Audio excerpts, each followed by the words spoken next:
Ahadi za kusali rozari takatifu ya huruma ya Mungu. Ahadi hizi tunazipata kutoka katika shajara ya Mtakatifu Faustina Kowalska, ambapo aliahidiwa na Bwana wetu Yesu Kristo wakati anampatia mwanzo wa rozari hii takatifu ya huruma ya Mungu. Atakaye sali rozari takatifu ya huruma ya Mungu, saa ya kufa kwake atapata huruma kuu ya Mungu. Pia watakao sali rozari ya huruma ya Mungu watapata neema wanazoomba, na pia ikisaliwa na mtu anayekufa. Pia Bwana wetu Yesu Kristo anasema, nitasimama kwa mtu anayesali na kuomba kama hakimu mwenye huruma.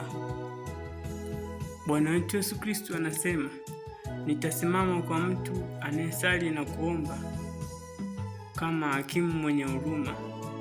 Pia nitawapa neema nyingi wanaotumainia huruma kuu yangu, hata wasiozifikiria kuzipata.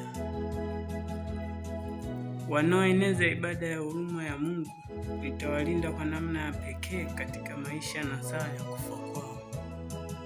Na katika sikukuu ya huruma ya Mungu ambayo ni Jumapili ya kwanza baada ya Pasaka, ninaahidi kutoa rehema kamili kwa Mkristo atakayepokea komunyo na kuungama dhambi zake ili aweze kupokea rehema kamili.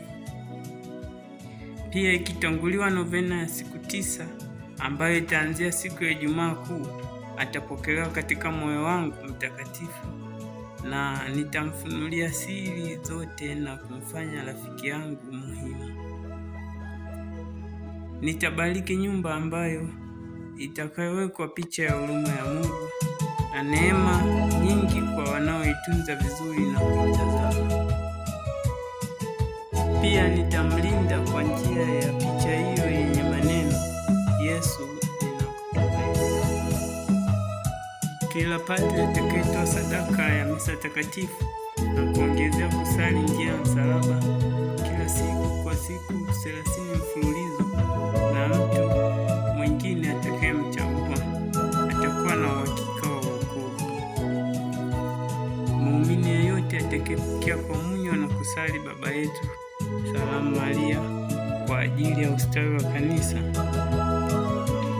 kwa siku 30 mfululizo, yeye na mmoja atakayemchagua watakuwa na uhakika wa wokovu. Asante mpendwa mtazamaji, hizo zilikuwa ni baadhi ya ahadi